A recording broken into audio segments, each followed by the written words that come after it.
Hello friends, welcome back to Deepti's home cooking YouTube channel. ಇವತ್ತು Tuesday morning ಬೆಳಗ್ಗೆಯಿಂದ video start ಮಾಡ್ತಾ ಇದ್ದೀನಿ. Time ಬಂದು ಮಾರ್ನಿಂಗ್ 6:30 ಆಗ್ತಾ ಇದೆ. ಇವಾಗ ಇದ್ದು ಫ್ರೆಶ್ ಅಪ್ ಆಗಿ ವೆಜಿಟೇಬಲ್ಸ್ ತರೋಣ ಅಂತ ಹೋಗ್ತಾ ಇದ್ದೀವಿ. ನಿನ್ನೆ ಮಂಡೇ ಇದ್ದಿದ್ದರಿಂದ ತರಕಾರಿ ಇರೋದಿಲ್ಲ, ಹಾಗಾಗಿ ಇವಾಗ ಹೋಗಿ ತರಕಾರಿ ತೊಗೊಂಬರೋಣ ಅಂತ ನಾನು ಹಸ್ಬೆಂಡ್ ಹೊರಟಿದ್ದೀವಿ. ಬನ್ನಿ ಇವಾಗ ನಾವು ಹೋಗಿ ತರಕಾರಿ ತೊಗೊಂಬರೋಣ.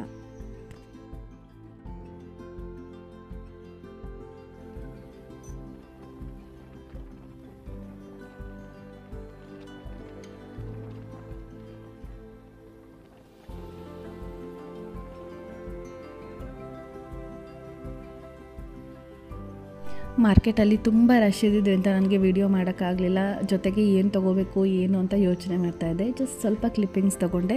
ತರಕಾರಿಗಳು ನನಗೆ ಎಷ್ಟು ಬೇಕೋ ಈ ವೀಕ್ಗೆ ಅಷ್ಟು ಮಾತ್ರ ಪರ್ಚೇಸ್ ಮಾಡಿದ್ದೀನಿ. ತುಂಬ ಚೆನ್ನಾಗಿತ್ತು, ಫ್ರೆಶ್ ಆಗಿ ಸಿಗುತ್ತೆ ಇಲ್ಲಿ. ಬಟ್ ಏನಂದರೆ ನಾವು ತುಂಬ ಎಕ್ಸ್ಪೆಕ್ಟ್ ಮಾಡ್ಕೊಂಡು ಹೋಗಿದ್ದು ಮೆಂತ್ಯ ಸೊಪ್ಪು ಅದೇ ಇರಲಿಲ್ಲ, ಯಾರೋ ಒಬ್ಬರ ಹತ್ರ ಮಾತ್ರ ಸಿಕ್ತು, ಹಾಗಾಗಿ ಅದನ್ನೇ ತೊಗೊಂಡ್ವಿ. ಮತ್ತು ಬರ್ತಾ ಸೀಬೆಹಣ್ಣು ಮತ್ತು ಬೆಟ್ಟದ ನೆಲ್ಲಿಕಾಯಿ ಕೂಡ ತೊಗೊಂಡು ಬಂದಿದ್ದೀನಿ. ಅದರಲ್ಲಿ ಒಂದು ಹೆಲ್ತಿ ಡ್ರಿಂಕ್ ಮಾಡೋಣ ಅಂತ ಅಂದ್ಕೊಂಡಿದ್ದೀನಿ. ಆ ರೆಸಿಪಿನ ಮಾಡುವಾಗ ನಿಮ್ಮ ಜೊತೆ ಕೂಡ ಶೇರ್ ಮಾಡ್ತೀನಿ. ನನಗೆ 1 ವೀಕ್ಗೆ ಇಷ್ಟು ಸಾಕಾಗುತ್ತೆ. ಅದಾದಮೇಲೆ ಮತ್ತೆ ನೆಕ್ಸ್ಟ್ ವೀಕ್ಗೆ ಹೋಗಿ ಫ್ರೆಶ್ ಆಗಿ ತೊಗೊಬೋದು. ಇವಾಗ ಕ್ವಿಕ್ಕಾಗಿ ಬ್ರೇಕ್ಫಾಸ್ಟ್ ಮಾಡಿಬಿಟ್ಟು ಅದಾದಮೇಲೆ ಇದನ್ನು ಕ್ಲೀನ್ ಮಾಡಿ ತೆಗೆದಿಡಬೇಕು. ನೀವು ಗಮನಿಸ್ತಾ ಇರ್ಬೋದು, ನಾನು ಇವಾಗ ಪ್ಯಾಕೆಟ್ ಹಾಲು ಯೂಸ್ ಮಾಡ್ತಾ ಇಲ್ಲ. ನಾನು ಡೈರೆಕ್ಟಾಗಿ ಇಲ್ಲೊಬ್ಬರು ಹಸು ಇಟ್ಕೊಂಡಿದ್ದಾರೆ, ಅವ್ರ ಹತ್ರ ಹಾಲು ತೊಗೊಳ್ತಾ ಇದ್ದೀನಿ. ತುಂಬ ಡಿಫ್ರೆನ್ಸ್ ಅನ್ನಿಸ್ತಾ ಇದೆ. ಹಾಲಲ್ಲಿ ಆ ಫ್ಯಾಟ್ ಕಂಟೆಂಟ್ ಏನಿದೆ ಅದು ತುಂಬ ಚೆನ್ನಾಗಿ ರಿಟೈನ್ ಆಗಿರುತ್ತೆ. ನಾವು ಪ್ಯಾಕೆಟ್ ಹಾಲು ಯೂಸ್ ಮಾಡೋದಕ್ಕಿಂತ ಮಕ್ಕಳಿರೋರು ಈ ಥರ ಯೂಸ್ ಮಾಡಿದ್ರೆ ತುಂಬ ಒಳ್ಳೆಯದು. ಲೋ ಫ್ಯಾಟ್ ಮಿಲ್ಕ್ ಬೇಕು ಅನ್ನೋರು ನೀವು ಆರಾಮಾಗಿ ಪ್ಯಾಕೆಟ್ ಹಾಲನ್ನೇ ತೊಗೊಬೋದು. ಇಲ್ಲಾಂದರೆ ಖಂಡಿತ ಈ ರೀತಿ ನಿಮಗೆ ಅವೈಲೇಬಲ್ ಇದೆ ಅಂದರೆ ನಿಮ್ಮ ಮನೆ ಹತ್ರ ಇರೋ ಹಸುಗಳ ಹತ್ರ ಹಾಲನ್ನ ತೊಗೊಳ್ಳಿ. ತುಂಬ ಒಳ್ಳೆಯದು, ತುಂಬ ಹೆಲ್ದಿ ಕೂಡ.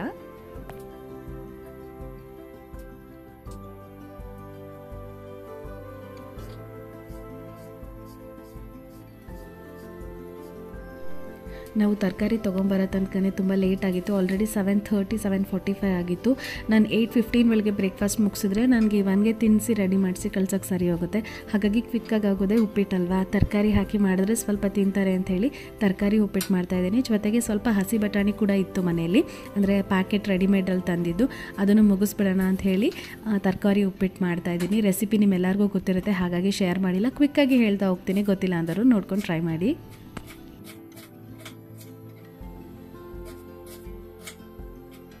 ಡೈಲಿ ಮಾರ್ನಿಂಗ್ ನಮ್ಮ ಮನೇಲಿ ಇದೇ ಥರ ಇರುತ್ತೆ. ಅವ್ನು ಎದ್ದೇಳಷ್ಟಲ್ಲಿ ನಾನು ಕೆಳಗೆ ಬಂದಿರ್ತೀನಿ. ಅವ್ನು ಕೆಳಗೆ ಬಂದು ನನಗೆ ಭಯ ಪಡಿಸ್ತಾನೆ. ಅವಾಗ ನಾನು ಭಯ ಪಟ್ಕೊಳ್ಳೋ ಥರ ಮಾಡಿದ್ರೆ ಅವನಿಗೆ ತುಂಬ ಖುಷಿ. ಸೊ ಹಾಗಾಗಿ ಡೈಲಿ ಇದು ನಮ್ಮ ಮನೇಲಿ ನಡೀತಾನೆ ಇರುತ್ತೆ.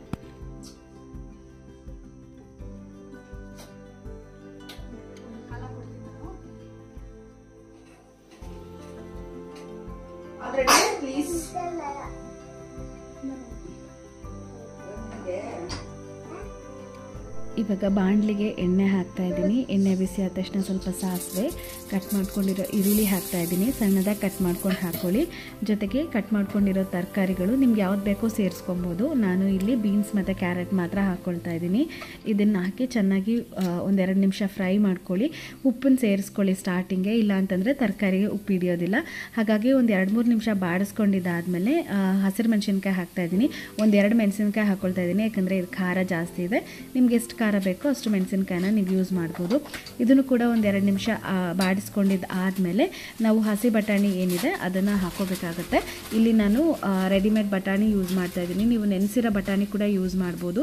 ಅದಿಲ್ಲ ಅಂತ ಅನ್ನೋರು ಕಡಲೆ ಬೀಜ ಬರುತ್ತಲ್ವ, ಅದನ್ನು ಕೂಡ ಹಾಕೊಬೋದು. ಹಸಿ ಬಟಾಣಿ ಹಾಕಿದ್ಮೇಲೆ ತರಕಾರಿ ಎಲ್ಲ ಬೇಯೋ ತನಕ 3-4 ನಿಮಿಷ ಹಿಡಿಯುತ್ತೆ. ಚೆನ್ನಾಗಿ ಅದನ್ನು ಬೇಯಿಸ್ಕೊಳ್ಳಿ.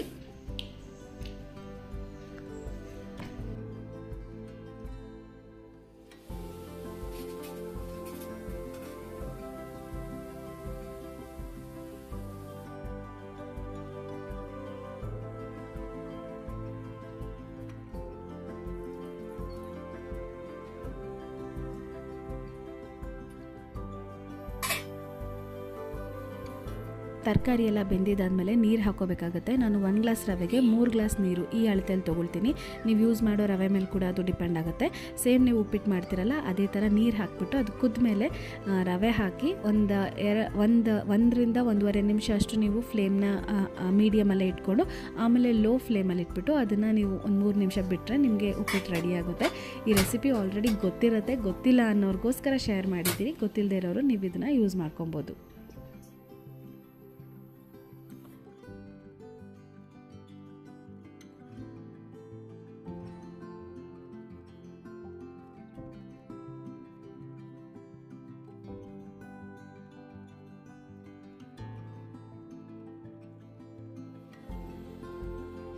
ಇವಾಗ ಉಪ್ಪಿಟ್ಟು ರೆಡಿಯಾಗಿದೆ.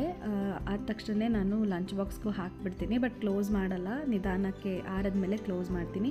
ಅವನಿಗೆ ಸ್ನ್ಯಾಕ್ಸ್ಗೆ ಅಂತ ಹೇಳಿ ಡ್ರೈ ಫ್ರೂಟ್ಸ್ ಇಟ್ಟಿದ್ದೀನಿ, ಜೊತೆಗೆ ಮನೇಲಿ ಮಾಡಿರೋಂಥ ನಿಪ್ಪಟ್ಟು. ಇವಾಗ ಅವನ್ನ ರೆಡಿ ಮಾಡಿ ಕಳಿಸ್ಬಿಟ್ಟು ಅದಾದ್ಮೇಲೆ ಸಿಗ್ತೀನಿ. ಮಾಡು, ಏನದು ಬಾಯಲ್ಲಿರೋದು? ಕಾಜನ ಪಿಸ್ತಾನ ಮತ್ತೆ ಡ್ರೈ ಫ್ರೂಟ್ಸು ಏನಕ್ಕೆ ಎತ್ಕೊಂಡೆ ಲಂಚ್ ಬಾಕ್ಸಲ್ಲಿ ಇರೋದು? ಅಮ್ಮನ್ ಕೇಳ್ಬಿಟ್ಟು ಎತ್ಕೋಬೇಕಲ್ವಾ, ಅದಕ್ಕೆ ಅಂತ ಇಟ್ಕೊಂಡಿದ್ಯಾ ಕೈನ, ಸಾರಿ ಬಾಯ್ನ ಅಂತ. ಸಣ್ಣ ಈರುಳ್ಳಿನ ನೀವು ಡೈರೆಕ್ಟಾಗಿ ಸಿಪ್ಪೆ ತೆಗಿಯೋಕ್ಕಿಂತ ಈ ರೀತಿ ನೀರಲ್ಲಿ ನೆನೆಸ್ತು ಅಂತಂದರೆ ತುಂಬ ಈಸಿಯಾಗಿ ಬರುತ್ತೆ, ಕಷ್ಟ ಅನಿಸಲ್ಲ. ಹಾಗಾಗಿ ನಾನು ಪ್ರತಿ ಸರಿನೂ ತಂದ ತಕ್ಷಣ ಈ ರೀತಿ ನೀರಲ್ಲಿ ಹಾಕಿಟ್ಬಿಡ್ತೀನಿ. ಆವಾಗ ನನಗೆ ಸಿಪ್ಪೆ ತೆಗಿಯೋಕ್ಕೆ ಈಸಿ ಆಗುತ್ತೆ. ನೀವು ಕೂಡ ಈ ಟಿಪ್ನ ಟ್ರೈ ಮಾಡಿ ನೋಡಿ, ನಿಮಗೂ ಯೂಸ್ ಆಗುತ್ತೆ.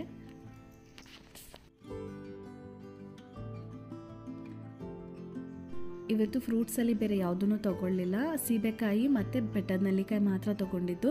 ಬೆಟ್ಟದ ನೆಲ್ಲಿಕಾಯಿನ ಮೇಯ್ನಾಗಿ ತೊಗೊಂಡಿದ್ದು ಇದ್ರದ್ದು ಜ್ಯೂಸ್ ಮಾಡಿ ಡೈಲಿ ಬೆಳಗ್ಗೆ ತೊಗೊಳ್ಬೇಕು ಅಂತ ಹೇಳಿ. ಯಾಕಂದರೆ ರೀಸೆಂಟ್ ಡೇಸಲ್ಲಿ ಸ್ವಲ್ಪ ನನಗೆ ಹೆಲ್ತ್ ಇಶ್ಯೂಸ್ ಆಯಿತು. ಇದು ತುಂಬ ರೆಸಿಸ್ಟೆಂಟ್ ಪವರ್ ಕೊಡುತ್ತೆ ಬೆಟ್ಟದ ನೆಲ್ಲಿಕಾಯಿ. ಹಾಗಾಗಿ ಇದನ್ನು ಟ್ರೈ ಮಾಡಬೇಕು ಅಂತ ಅಂದ್ಕೊಂಡಿದ್ದೀನಿ. ನಾನು ಈ ರೆಸಿಪಿನ ಫ್ಯೂಚರಲ್ಲಿ ನಿಮಗೂ ಕೂಡ ಶೇರ್ ಮಾಡ್ತೀನಿ. ಮಧ್ಯಾಹ್ನ ಲಂಚ್ಗೆ ಅನ್ನ ಸಾಂಬಾರು ಜೊತೆಗೆ ಈ ಮೆಂತ್ಯ ಸೊಪ್ಪಿನ ಪಲ್ಯ ಕೂಡ ಮಾಡಿದ್ದೆ. ಮೆಂತ್ಯ ಸೊಪ್ಪು ಇಷ್ಟಪಡದಿರೋರು ಖಂಡಿತ ಈ ರೀತಿ ಒಂದ್ಸಲಿ ಟ್ರೈ ಮಾಡಿ. ನೆಕ್ಸ್ಟ್ ನಿಮ್ಗೆ ಇಷ್ಟ ಆಗುತ್ತೋ ಇಲ್ವೋ ಅಂತ ನನಗೆ ಪ್ಲೀಸ್ ಕಮೆಂಟ್ ಮಾಡಿ. ಯಾಕಂದರೆ ನಾನು ಅಷ್ಟು ಇಷ್ಟಪಡ್ತಾ ಇರಲಿಲ್ಲ, ಬಟ್ ಇದನ್ನು ಮಾಡಿದ್ಮೇಲೆ ನಾನು ಹುಡುಕಿ ತೊಗೊಂಡು ಬರ್ತಾಯಿದ್ದೀನಿ. ತುಂಬ ಸಿಂಪಲ್. ಎಣ್ಣೆಗೆ ಈರುಳ್ಳಿ, ಸಾಸಿವೆ, ಒಣಮೆಣಸಿನ್ಕಾಯಿ, ಬೆಳ್ಳುಳ್ಳಿ ಹಾಕಿಬಿಟ್ಟು ಹುರ್ಕೊಂಡು ಮೆಂತ್ಯ ಸೊಪ್ಪು ಹಾಕಿ ಲಾಸ್ಟಲ್ಲಿ ಉಪ್ಪು ಮತ್ತು ಸಾಂಬಾರು ಪುಡಿ ಹಾಕಿಬಿಟ್ಟು ಚೆನ್ನಾಗಿ ಉರಿಬೇಕು. ಸ್ವಲ್ಪ ಎಣ್ಣೆ ಜಾಸ್ತಿ ಹಾಕಿ ಮಾಡಿ, ತುಂಬ ಚೆನ್ನಾಗಿರುತ್ತೆ. ಬಿಸಿ ಅನ್ನದ ಜೊತೆ ಹಾಗೆ ಕಲಿಸ್ಕೊಂಡು ತಿನ್ಬೋದು. ತುಂಬ ಟೇಸ್ಟಿಯಾಗಿರುತ್ತೆ. ಖಂಡಿತ ಇದನ್ನು ಕೂಡ ಟ್ರೈ ಮಾಡಿ.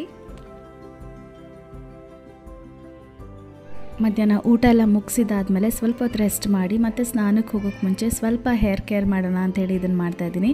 ನಿಮ್ಮ ಕೂದಲು ಏನಾದರೂ ತುಂಬ ಡ್ರೈ ಆಗಿ ಫೀಲ್ ಆಗ್ತಾಯಿದ್ರೆ, ತುಂಬ ಸಿಕ್ ಕಟ್ತಾ ಇದೆ, ಸಾಫ್ಟಾಗಿಲ್ಲ ಅನಿಸಿದ್ರೆ ಖಂಡಿತ ಇದನ್ನು ಟ್ರೈ ಮಾಡಿ. ಬರೀ 3 ಇಂಗ್ರೀಡಿಯೆಂಟ್ಸ್, ನೀವು ತುಂಬ ಒಳ್ಳೆಯ ರಿಸಲ್ಟ್ನ ನೋಡ್ಬೋದು. ಇಲ್ಲಿ ನಾನು ಆಲೋವೆರಾ ತೊಗೊಂಡಿದ್ದೀನಿ. ಇದನ್ನು ಯೂಸ್ ಮಾಡೋಕ್ಕೆ ಮುಂಚೆ ಒಂದು ಸ್ವಲ್ಪ ಬೆಚ್ಚಗಿರೋ ನೀರಿಗೆ ಅರಿಶಿನ ಪುಡಿ ಹಾಕಿಬಿಟ್ಟು ಒಂದು 10 ನಿಮಿಷ ಅದನ್ನ ನೆನೆಸ್ಬಿಟ್ಟು ಅದಾದಮೇಲೆ ಯೂಸ್ ಮಾಡಿ. ಒಂದು ಮಿಕ್ಸಿ ಜಾರ್ಗೆ 1 ಕಪ್ಪಷ್ಟು ಮೊಸರು ಹಾಕ್ಕೊಳ್ತಾ ಇದ್ದೀನಿ, 1 ಮೊಟ್ಟೆ ಹಾಕ್ತಾಯಿದ್ದೀನಿ. ಜೊತೆಗೆ ನಾನು ನೆನೆಸಿಟ್ಟಿದ್ನಲ್ಲ ಆಲೋವೆರಾ, ಅದನ್ನು ಮಧ್ಯದಲ್ಲಿರೋ ಈ ಲೋಳೆ ಅಂಶ ಏನಿದೆ ಅದನ್ನು ಮಾತ್ರ ಹಾಕ್ತಾಯಿದ್ದೀನಿ. ಇದನ್ನು ಹಾಕಿ ಮಿಕ್ಸಿಯಲ್ಲಿ ಗ್ರೈಂಡ್ ಮಾಡಿಬಿಟ್ಟು ಅದನ್ನು ನೀವು ತಲೆಗೆ ಹಚ್ಕೊಳ್ಳೋದು ಅಷ್ಟೇ. ಬೇರೆ ಯಾವುದೇ ಇಂಗ್ರೀಡಿಯೆಂಟ್ ಬೇಡ. ನೀವು ತಲೆಗೆ ಎಣ್ಣೆ ಹಾಕಿಲ್ಲ ಅನ್ನೋದಾದರೆ ಆಯಿಲ್ 1 ಸ್ಪೂನ್ ಹಾಕ್ಕೊಳ್ಳಿ, ಕೊಬ್ಬರಿ ಎಣ್ಣೆ. ಇಲ್ಲ ಅಂತಂದರೆ ನೀವು ಹಾಗೆ ಡೈರೆಕ್ಟಾಗಿ ಹಾಕೊಬೋದು.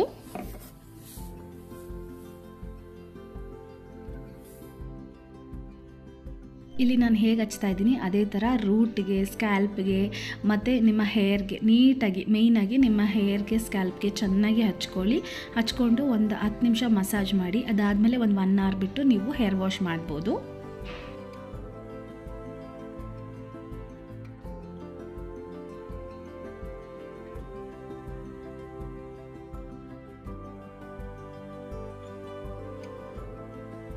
ಇವಾಗ ಸ್ನಾನ ಎಲ್ಲ ಮುಗೀತು. ತುಂಬ ಚೆನ್ನಾಗಿ ಅನ್ನಿಸ್ತಾ ಇದೆ ಕೂದಲು. ತುಂಬ ಸಿಕ್ಕುವ ಥರ ಏನೂ ಅನ್ನಿಸ್ತಾ ಇಲ್ಲ. ಬಟ್ ಏನಂದರೆ ಸ್ವಲ್ಪ ಮೊಟ್ಟೆ ಸ್ಮೆಲ್ ಇದೆ. ನಿಮಗೆ ಮೊಟ್ಟೆ ಸ್ಮೆಲ್ ಇಷ್ಟ ಇಲ್ಲ ಅನ್ನೋರು ಆ ಎಗ್ದು ಯೋಕ್ ಇದೆಯಲ್ಲ, ಎಲ್ಲೋ ಪಾರ್ಟ್, ಅದನ್ನು ತೆಗೆದುಬಿಟ್ಟು ಹಚ್ಕೊಳ್ಳಿ. ಇಲ್ಲ ಅಂತಂದರೆ ಸ್ವಲ್ಪ ಲೆಮನ್ ಕೂಡ ನೀವು ಆ್ಯಡ್ ಮಾಡ್ಕೊಬೋದು. ಅದು ಬಿಟ್ಟರೆ ತುಂಬ ಚೆನ್ನಾಗಾಗಿದೆ. ನೀವು ಕೂಡ ಇದನ್ನು ನೀವು ಟ್ರೈ ಮಾಡಿ. ನಿಮ್ಮ ಹೇರ್ಸ್ ತುಂಬ ಡ್ರೈ ಅನ್ನಿಸ್ತಾ ಇದ್ದರೆ, ತುಂಬ ಸಿಕ್ಕು ಕಟ್ತಾ ಇದ್ದರೆ ಇದು ಖಂಡಿತ ನಿಮಗೆ ವರ್ಕ್ ಆಗುತ್ತೆ. ಇವಾಗ ನಾನು ಇವನ್ನ ಸ್ಕೂಲಿಗೆ ಪಿಕ್ ಮಾಡೋಕ್ಕೆ ಹೋಗಬೇಕು. ಅವನ್ನ ಕರ್ಕೊಂಡು ಬಂದು ನಾನು ಡಿನ್ನರ್ಗೆ ಏನಾದರೂ ಡಿಫ್ರೆಂಟಾಗಿ ಇವತ್ತು ಮಾಡೋಣ ಅಂತ ಅಂದ್ಕೊಂಡಿದ್ದೀನಿ. ಆವಾಗ ನಿಮಗೆ ಸಿಗ್ತೀನಿ. ಬೆಳಗ್ಗೆ ತಂದಿದ್ದು ಸಣ್ಣ ಈರುಳ್ಳಿ ಎಲ್ಲ ಕ್ಲೀನ್ ಮಾಡಿ ಬಿಡಿಸಿಟ್ಟಿದ್ದೀನಿ. ಇವಾಗ ಇದನ್ನು ಈ ಥರ ಒಂದು ಕಂಟೈನರಲ್ಲಿ ಹಾಕಿ ಸ್ಟೋರ್ ಮಾಡಿ ಇಟ್ಕೊಂಡ್ರೆ ನನಗೆ ನೆಕ್ಸ್ಟ್ ಅಡುಗೆ ಮಾಡುವಾಗ ಈಸಿ ಆಗುತ್ತೆ. ಇದು ಒಂದು 2-3 ಡೇಸಲ್ಲಿ ನಾನು ಖಾಲಿ ಮಾಡಿಬಿಡ್ತೀನಿ. ಜಾಸ್ತಿ ದಿನ ಈ ಥರ ತೆಗೆದು ಇಡಲ್ಲ. ಸೊ ಒಂದು 2-3 ಡೇಸ್ಗೆ ಇದನ್ನು ಯೂಸ್ ಮಾಡ್ಬೋದು.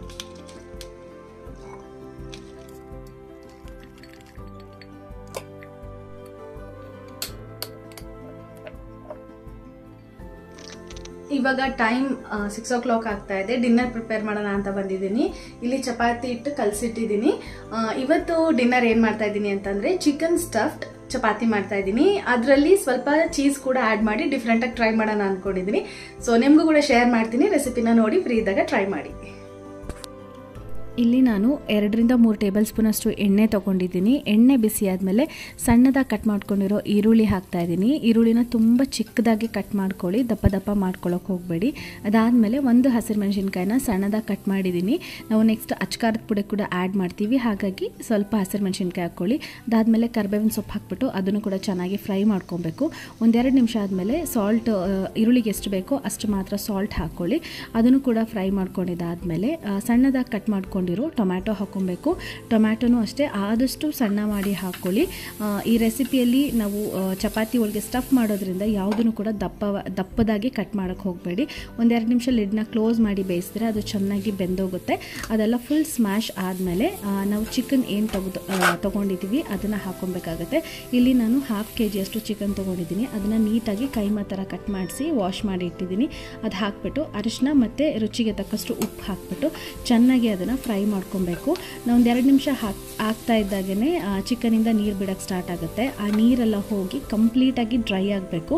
ನೀವು ನೋಡ್ತಾ ಇದ್ದೀರಲ್ಲ, ಈ ನೀರಿನ ಅಂಶ ಎಲ್ಲ ಹೋಗಿ ನೀವು ಆ ಥರ ಹಿಂಗೆ ಮಾಡಿದಾಗ ಡ್ರೈ ಆಗಿರಬೇಕು. ಅಲ್ಲಿವರೆಗೂ ಇದನ್ನು ಚೆನ್ನಾಗಿ ಫ್ರೈ ಮಾಡ್ಕೊಬೇಕು. ನೋಡಿ, ಈ ರೀತಿಯಾಗಿ ಇದು ಕಂಪ್ಲೀಟಾಗಿ ಡ್ರೈ ಆಗಿದೆ. ಇವಾಗ ನಾವು ಮಸಾಲ ಹಾಕ್ಕೊಳ್ಳೋಣ. ನಾನು ಅರ್ಧ ಟೇಬಲ್ ಸ್ಪೂನಷ್ಟು ಅಚ್ಕಾರದ ಪುಡಿ, 1 ಟೇಬಲ್ ಸ್ಪೂನಷ್ಟು ಧನಿಯಾ ಪುಡಿ, 1 ಟೇಬಲ್ ಸ್ಪೂನಷ್ಟು ಗರಂ ಮಸಾಲ ಹಾಕ್ತಾಯಿದ್ದೀನಿ. ಇದನ್ನು ಹಾಕಿಬಿಟ್ಟು ಚೆನ್ನಾಗಿ ಮಿಕ್ಸ್ ಮಾಡ್ಕೊಬೇಕು. ಒಂದು 3-4 ನಿಮಿಷ ಇದನ್ನು ಹಾಗೆ ಲೋ ಫ್ಲೇಮಲ್ಲಿ ಇಟ್ಕೊಂಡು ಸಾಟ್ ಮಾಡಿ, ಅದಾದಮೇಲೆ ಒಂದು ಲಿಡ್ನ ಕ್ಲೋಸ್ ಮಾಡಿ ಒಂದು 5 ನಿಮಿಷ ಆದಮೇಲೆ ತೆಗೆದ್ರೆ ನಮ್ಮ ಸ್ಟಫಿಂಗ್ಸ್ ರೆಡಿ ಆಗುತ್ತೆ. ಇವಾಗ ಇದನ್ನು ಆರಕ್ಕೆ ಬಿಡೋಣ. ಆರಿದ್ಮೇಲೆ ನಾವು ಚಪಾತಿ ಜೊತೆಗೆ ಇದನ್ನು ಸ್ಟಫ್ ಮಾಡೋಣ.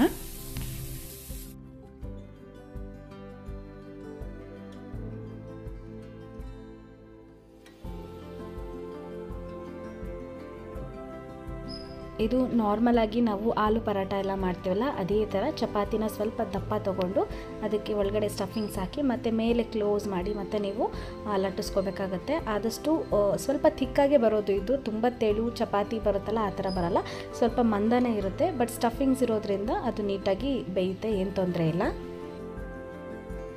ಇದೇ ಸ್ಟಫಿಂಗ್ಸ್ ಜೊತೆಗೆ ನೀವು ಚೀಸ್ ಕೂಡ ಆ್ಯಡ್ ಮಾಡ್ಕೊಬೋದು. ಚೀಸ್ ಇತ್ತು ಅಂದರೆ ಅದನ್ನ ಗ್ರೇಟ್ ಮಾಡಿಬಿಟ್ಟು ಅಥವಾ ಕ್ಯೂಬ್ ಚೀಸ್ ಯಾವ್ದು ಸಿಗುತ್ತೆ ಅದನ್ನು ಹಾಕೊಬೋದು. ಅದು ಕೂಡ ತುಂಬ ಡಿಫ್ರೆಂಟ್ ಫ್ಲೇವರ್ ಕೊಡುತ್ತೆ, ತುಂಬ ಚೆನ್ನಾಗಿರುತ್ತೆ. ಮೇಯ್ನಾಗಿ ಮಕ್ಕಳಿಗೆ ಭಾಳ ಇಷ್ಟ ಆಗುತ್ತೆ. ಬೇಕಂದರೆ ಅದನ್ನು ಕೂಡ ಟ್ರೈ ಮಾಡಿ.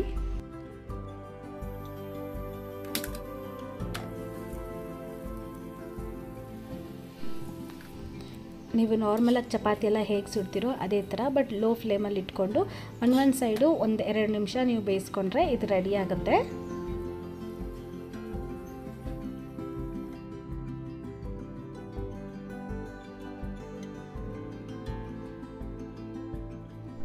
ಇದಕ್ಕೆ ಸೈಡ್ ಡಿಶ್ ಬೇಕು ಅಂತ ಏನಿಲ್ಲ, ಒಳಗಡೆ ಆ ಸ್ಟಫಿಂಗ್ಸ್ ಇರೋದ್ರಿಂದ ಹಾಗೆ ತುಂಬ ಟೇಸ್ಟಿಯಾಗಿ ತುಂಬ ಚೆನ್ನಾಗಿರುತ್ತೆ. ಆದ್ರೂ ಯಾರಾದರೂ ಸೈಡ್ ಡಿಶ್ನ ಪ್ರಿಫರ್ ಮಾಡ್ತೀನಿ ಅನ್ನೋರು ಬೇಕಂದರೆ ರೈತನ ನೀವು ಯೂಸ್ ಮಾಡ್ಬೋದು, ತುಂಬ ಚೆನ್ನಾಗಿರುತ್ತೆ. ಇಲ್ಲಾಂದರೆ ನೀವು ಹೀಗೆ ಪ್ಲೇನಾಗಿ ಕೂಡ ತೊಗೋಬೋದು, ತುಂಬ ಟೇಸ್ಟಿಯಾಗಿರುತ್ತೆ. ನೀವು ಟ್ರೈ ಮಾಡಿ.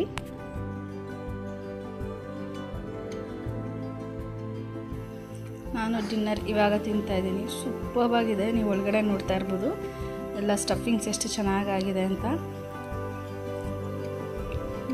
ಸೂಪರ್. ಪ್ಲೀಸ್ ನೀವು ನನಗೋಸ್ಕರ ಈ ರೆಸಿಪಿನ ಟ್ರೈ ಮಾಡಿ ಹೇಗೆ ಬಂತು ಅಂತ ನನಗೆ ಕಮೆಂಟ್ ಮಾಡಿ. ನಿಮಗೆ ಈ ವಿಡಿಯೋ ಇಷ್ಟ ಆಗಿದ್ರೆ ಪ್ಲೀಸ್ ನನ್ನ ಚಾನಲ್ನ ಲೈಕ್ ಮಾಡಿ, ಶೇರ್ ಮಾಡಿ, ಹಾಗೆ ಸಬ್ಸ್ಕ್ರೈಬ್ ಮಾಡಿ. ನಿಮ್ಮನ್ನ ಇನ್ನೊಂದು ಇಂಟ್ರೆಸ್ಟಿಂಗ್ ಆಗಿರೋ ವಿಡಿಯೋ ಅಥವಾ ಇನ್ನೊಂದು ಇಂಟ್ರೆಸ್ಟಿಂಗ್ ಆಗಿರೋ ರೆಸಿಪಿ ಜೊತೆ ಮೀಟ್ ಮಾಡ್ತೀನಿ. ಅಲ್ಲಿವರೆಗೂ